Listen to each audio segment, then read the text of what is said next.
Welcome everyone to our live Q&A with Leah Kearns, and I'm so excited to be sharing this space with Leah again, as our first connection and Enlightened Conversation was amazing, and so much insight to so many different things is just phenomenal. So thank you, Leah, and thank you for coming today. Yeah, thanks for having me back, Tammie.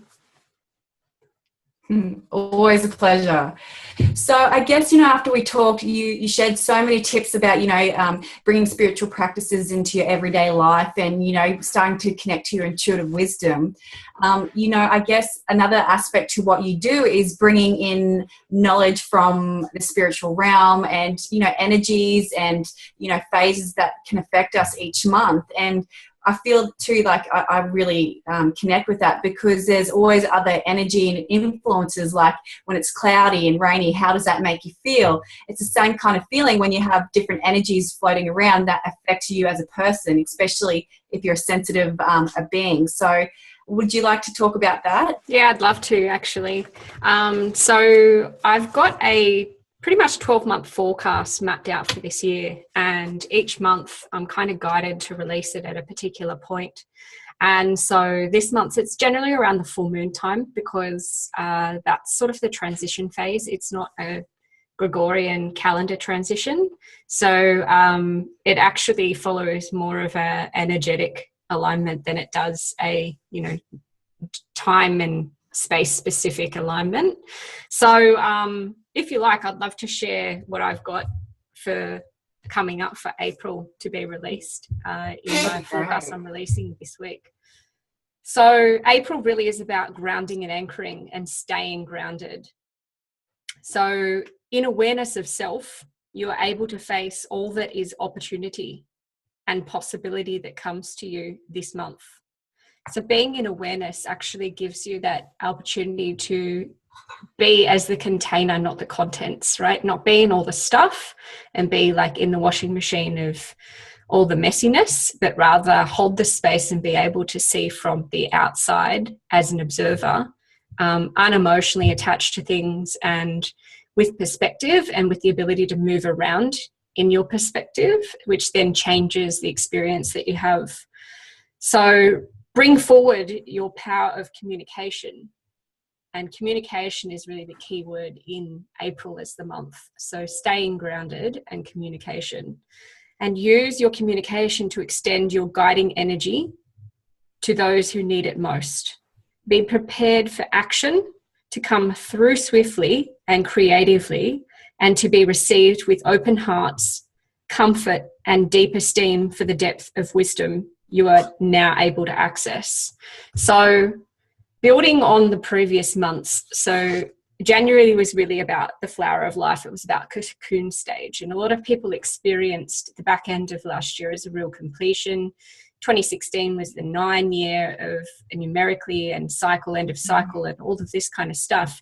But what actually happened was the key word for January is actually support, because it was to support yourself in order to prepare you for what was coming through after January, right? So if we look at it in a new moon kind of phasing way, that new moon didn't come in until a few weeks into, it was more like a Chinese New Year kind of a start to the new year, right?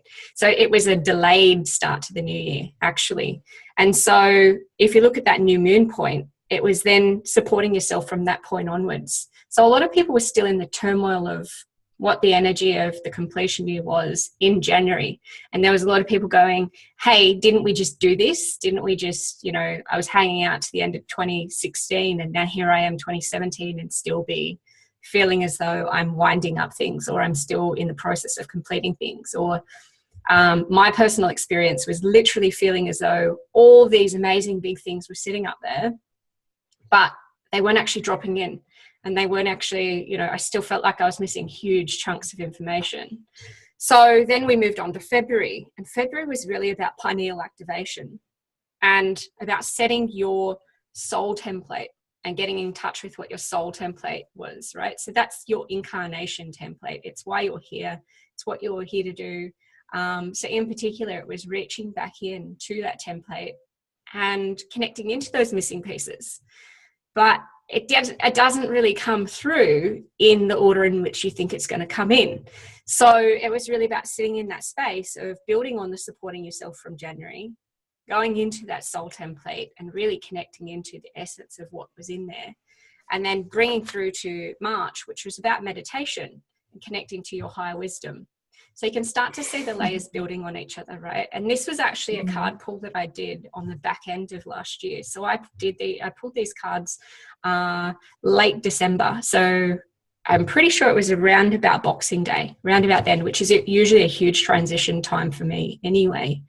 So in March then, the connection to meditation, connection to higher self, higher wisdom, cultivating that connection, really the key word for March was about creation.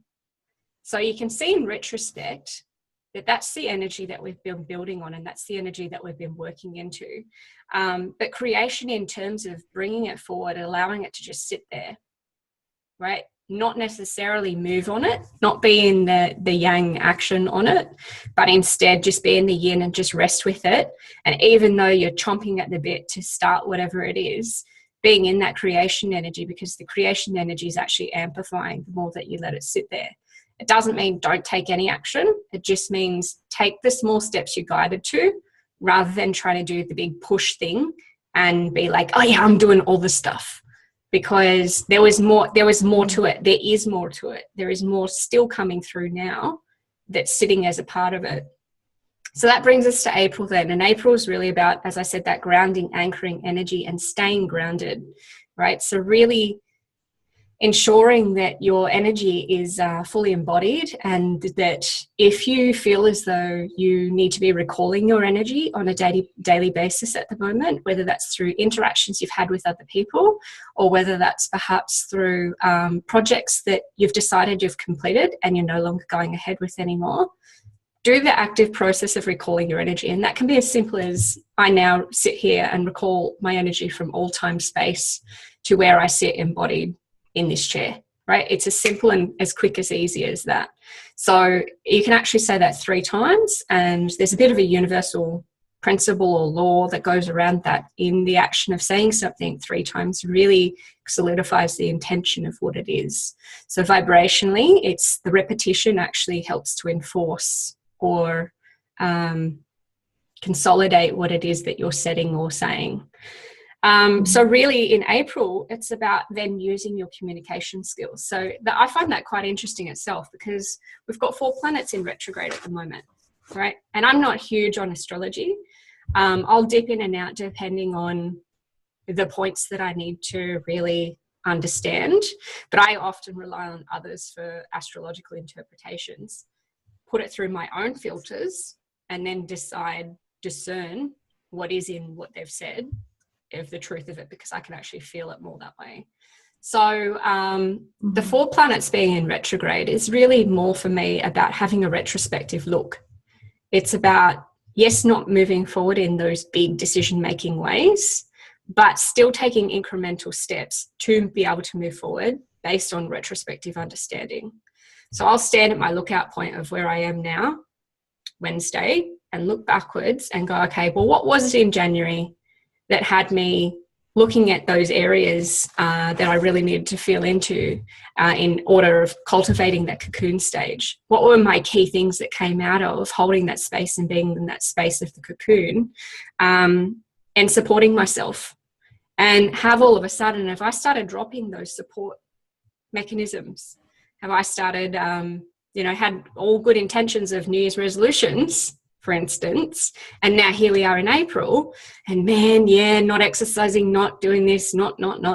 So what are the key ones then that I actually need to be taking up and that I actually feel called to do and revisit right now? Looking at February and considering, okay, well, in my soul template, what were the key elements actually that I was drawn to experience or explore further?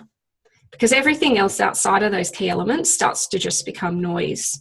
So if in February you started to get insights into projects that you were going to do, people you needed to speak to, and if you haven't done those elements or those pieces, it's just a point of reflection where you can feel into it and look into it again and decide whether that's actually still in alignment for you. If it's not, get rid of it. like put it on in a big to-do one-day bucket, or completely just wipe it off. But the key thing is withdrawing your energy from those pieces. It doesn't mean that they will feel unsupported, or anybody in attachment to those pieces will feel unsupported or like you've left. But what happens is it allows you to consolidate your energy to be able to take whatever that next step forward actually is. Then for March in retrospect, it's really about looking at that creation. What came through in the creation energy? How did that creation energy feel for you? And it doesn't necessarily mean sitting down and making art. It can be any sort of creation energy, right? So that comes from mostly the sex chakras in the body. So the base, the navel, and also the sacral combined. And so the navel is a huge powering processing center for receiving intuitive information, right? So once we work into that central core sex chakra trio, we can actually really start to feel into that creation energy. And creating is actually a process of receiving. So looking at how can I be open to receive? Is there anywhere that I'm actually blocking receiving right now? And that could be receiving a hug from a loved one. That could be receiving, so if somebody offers you a lift home from work, you know, if it's raining and you're like, oh no, I don't want to put you out, receive, right? So receive then in order to conceive, which is the creative energy, and then that allows for it to gestate, and then it can eventually come into form and be birth, right?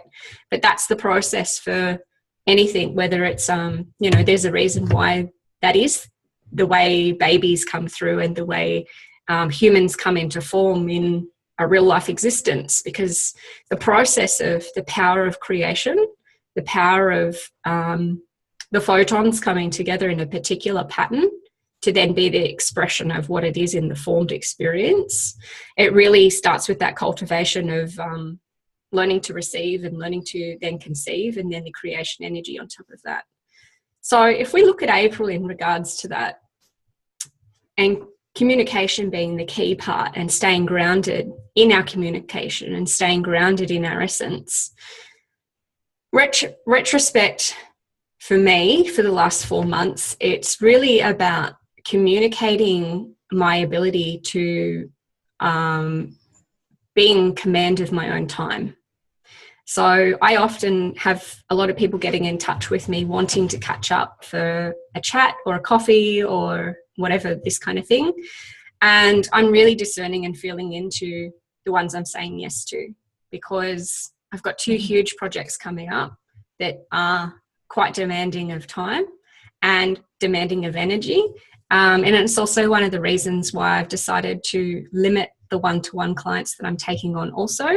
So I'm opening up further opportunities in group work. But what that is actually creating in terms of communication is that I need to actually express that, what's happening, to my clients, to my wider community, to my husband, to my family, you know, whoever I actually am playing a support role to in life. That communication really needs to come from me to say, well, actually, this is how much I've got to give right now. And then the reverse side of that is actually asking for assistance. And again, that receiving weave comes back in. So standing in my power and saying, look, I really need this from you. It's X, Y, and Z. And that's what I need right now. So having the ability to stand in both elements and be able to communicate from a powerful place about what I need from somebody. And that's not then creating expectations of the person, because they can choose with free will whether they want to step into that or not. So the communication element is probably the most important element, particularly as we go through this retrograde period with these 4 planets. And to me, it's just about retrospective. Take a look back, make some adjustments, communicate what you need, and stand in your own power around that. Yeah, so that's how it's coming through at the moment. Yeah, and linking through for April onwards. Amazing. That is just such really grounding, I guess, guidance on what you've given, especially for the whole part of the year. And I can feel where what you're saying is completely being within my life. And this month, you know, that creation, which is just sitting there And, you know, it was like I got so many downloads of so many different things coming through, but I'm working on what I'm working on now, and then I'll bring it in. Like you said, it's just sort of, you know, growing and gaining momentum and energy there whilst I finish off what I need to finish off. Otherwise, it's like that shiny syndrome, like, ooh, ooh, ooh, you know, that kind of thing. So yeah, it's really finding that focus and keeping on what I'm doing and acknowledging it's there, because it's great that it's there, but to continue on. And the communication is great, and discerning with who you spend your time with, because I know I would be like before, yes, yes, yes, yes, yes, and then you feel, because you feel obligated to.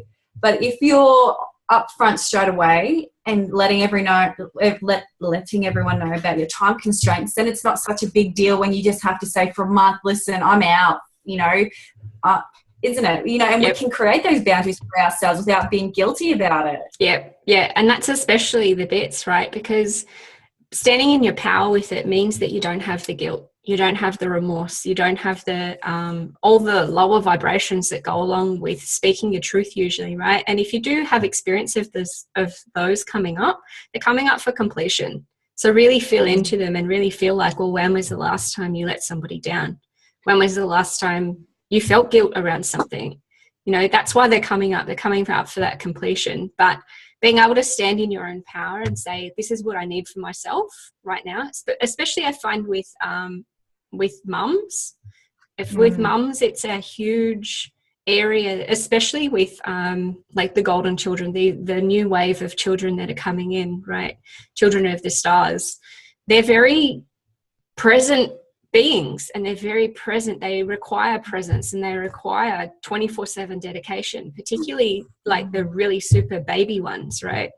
But I'm finding that even the ones who are going to school are still requiring, when they get home, they're requiring that contact with you, and they're requiring that presence, and they're requiring all those things. So I think especially with mamas in that space, and dads too, primary caregivers of these children, there's a necessity to have that communication between the family, between the parents, and whether that's mum and mum, or dad and dad, or mum and dad, as well as to the wider family. So whether that's blood family, or whether that's people that they would call their family or class their family in their community, to really help to start strengthen those community values and those community assistance and support. But it starts from that empowered place within, and you feeling okay that it's okay to receive.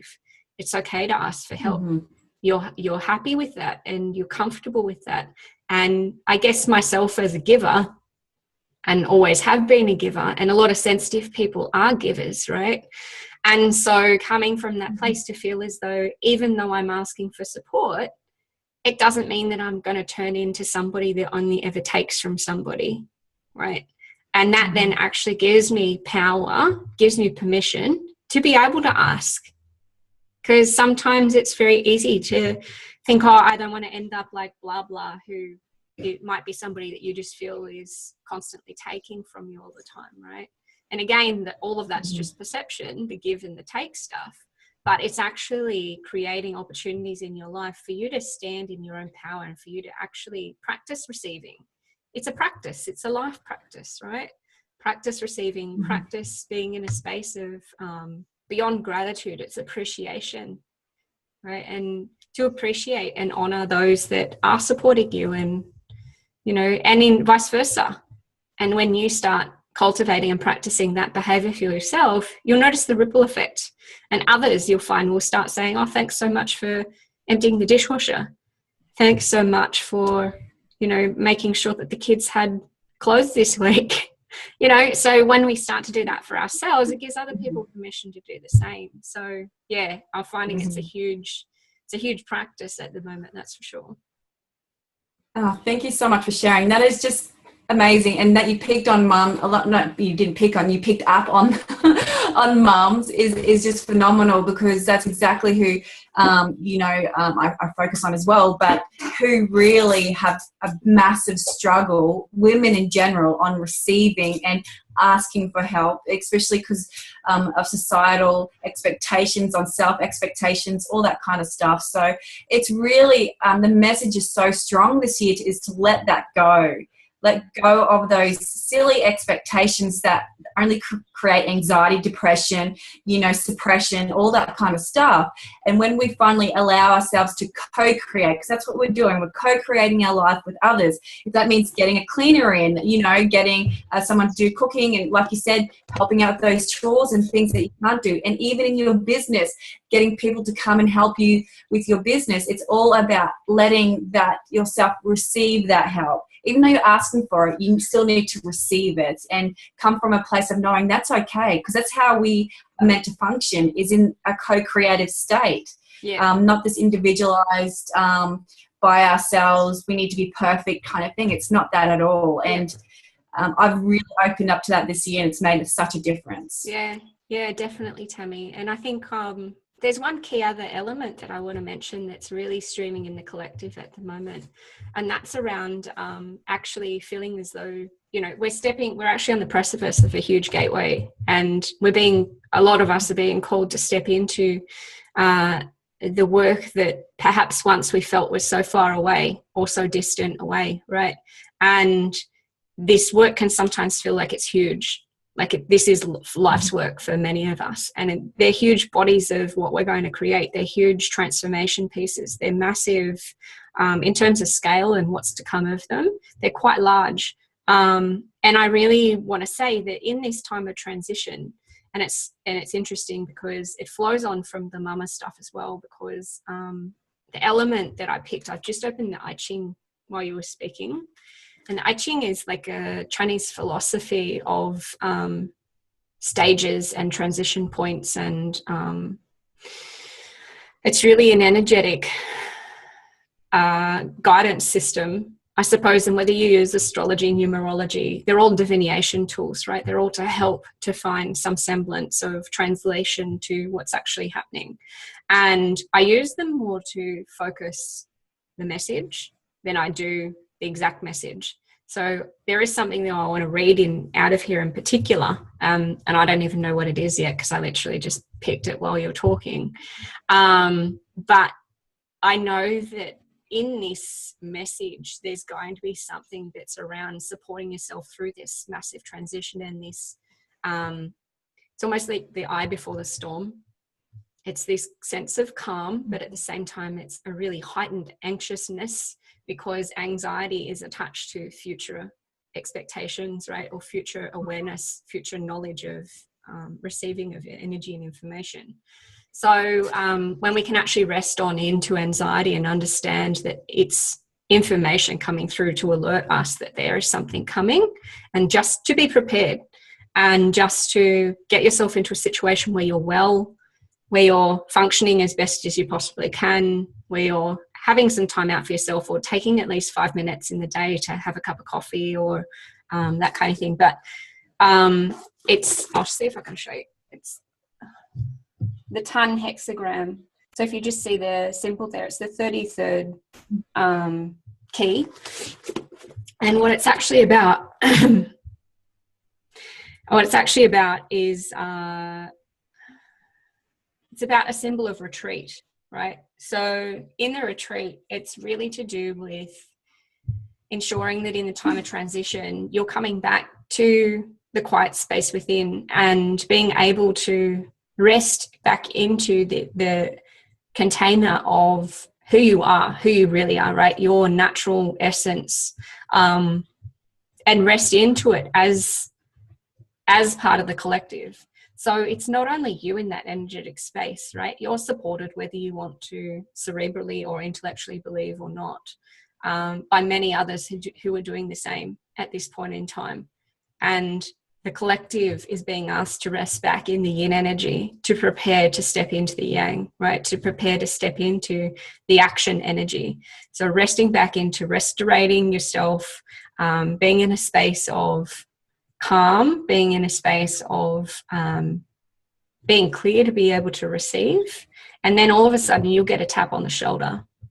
And although at the moment it may feel as though you are wasting time, or you are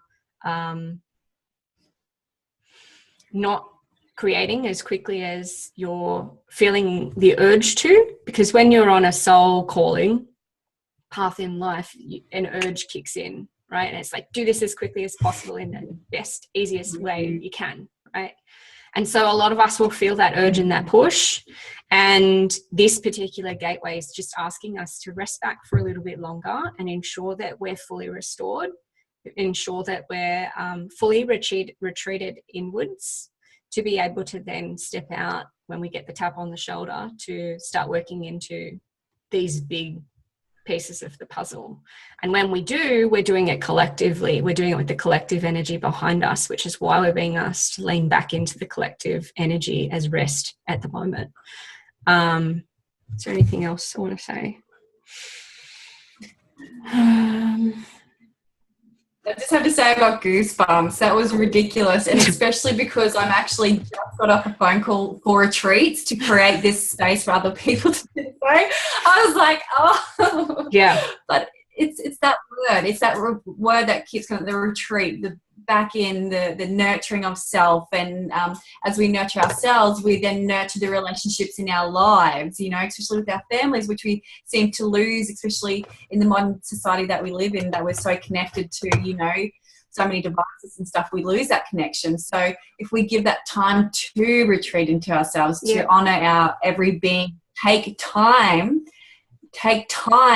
for yourself without guilt. Yes, mums, I'm saying that, you know, to really embody that, because when we do and when we fill our cup up, we are more. We're more ourselves. We are more of a mother, more of a wife, more of everything, because we are more. We have all that energy inside ourselves to allow it to expand out rather than running on empty, which every mum thinks she has to be. Yeah. No. Yeah.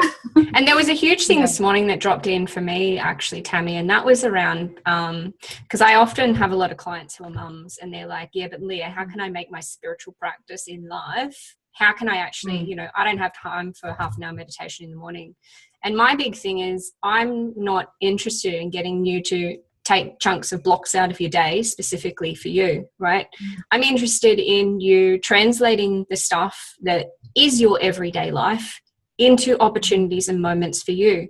And all that takes is a complete release from the current perspective and the opportunity, giving yourself the opportunity to stand in a new perspective around it. So my big hate that I just don't do ever is iron, right? And different people have different things, right? And it could be you don't like doing the school lunches, right? You don't like shopping for them. You don't like making them. You're just hating it, right? So giving yourself the opportunity to experience something different when you're in that experience, right? And so if I was to start ironing, okay, let's pick one that I actually have changed. Unpacking the dishwasher, right? And I'm fortunate enough to have a dishwasher, so I can be in gratitude to start with. And then when I'm unpacking the dishwasher, I can continue to give gratitude and acceptance and really, really be in a moment of how great it is to actually have clean dishes, right? And that's not in relation to anybody else. That's not in relation to developing countries. It's not in, you know, because all that just triggers guilt or, you know, whatever else with it, right? But it's to be in complete retreat into that, what I would call a mindful activity, right? So you're doing only one thing at once. And that's the essence of actually what you're creating. And the thing that, when I asked if there was anything else in this hexagram that I needed to speak about, the thing that came out was the hexagram indicates prosperity and success. So I'm going to attempt to wrap this all back up into the one thing, right? So if we look at all the energies that are sitting there collective at the moment, and whether you're a mama and you're experiencing this in a very real reality way, whether you're a business person, you're being asked to step into something that you feel is greater than beyond your capabilities and who you are at the moment. This hexagram is showing that this means that retreat is conducive to prosperity and success. The strong is in the proper place and receives favorable response. Action proceeds in accordance with the time, right? So by you retreating, you're actually creating prosperity and abundance, then you will get the tap on the shoulder and be told it is time, right? So you're cultivating the energy of prosperity and abundance before you're even taking action, because that is how it works. Mm-hmm. That's intention. Intention is to have the photons come together in form in order to create the formed experience, right? Photons, emotion, form. That's the how it comes together, right? So rest on in retreat. Rest on back into that space. Carve out whatever you need for yourself if you can. And if you can't, then shift your own experience and your own practice with potential to take on a new perspective.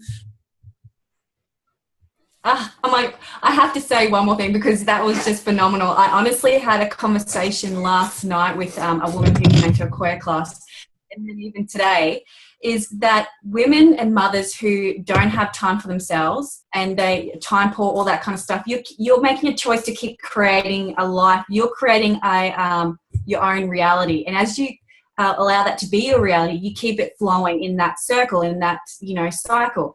When you stop and you take that time for you, you're creating time for yourself. You're creating time for things to happen. And, when you stop pushing and stop allowing things, and you start allowing things to happen and flow, opportunities come up. Like, even if you're just a stay-at-home mum, that's not just a stay-at-home mum. That's like the most craziest, awesome job ever. That is so full on. But opportunities will come your way that you never expected. And again, I have embodied this, and I now make at least 4 mornings a week where I'm doing exactly what I love. And then this morning, I got this crazy email to connect and create more workshops with amazing women, and it will happen as long as you put yourself first and you take time out, because it's all a choice. We all have a choice. And if you say, I don't have time, well, you don't have time. Yep. No matter what situation. I know women who have 4 kids and a single mum. She makes the choice to take time for her. So, thank you so much for bringing that up and for really confirming everything, because that's just amazing. So thanks, Leah. You're gorgeous. I love talking to you. You're welcome, Tammie, anytime. And if people want to connect with you, where can they find you? Yeah, usually the best place is to find out what else is coming up with me is through my Facebook site, which is at Leah Kearns Mentor, or otherwise my website as well, which is leahkearns.com. Awesome, excellent. I'll just have a quick look. I'm just about to launch a podcast. I've been working on it this morning, so the details of that will be coming through my website as well. And I'd say that the episodes I've already recorded, they're even in my own honestly humble opinion, they're pretty powerful, and they're pretty awesome. They pretty much start to crack open all the space of intuitive work from a perspective that I haven't really seen coming through any other places. So yeah, it'll be great to get that finally out there. I'm really looking forward to it. That is going to be amazing. So everyone can find you, Facebook, website, and of course, you've got your own group as well. Is that a private group or? Yeah, actually, I'm in the process of changing them around at the moment. So if you are interested in a Facebook group with me, then please get in touch, because it's part of that larger movement that's happening at the moment with me realigning one-to-one and groups. And so I will certainly let you know when it's available. Just drop me an email. You can write it as hi@leahkearns.com and just let me know. Just even if you just write Facebook groups or FB groups in the subject, I'll get in touch with you as soon as I've finished downloading the pieces.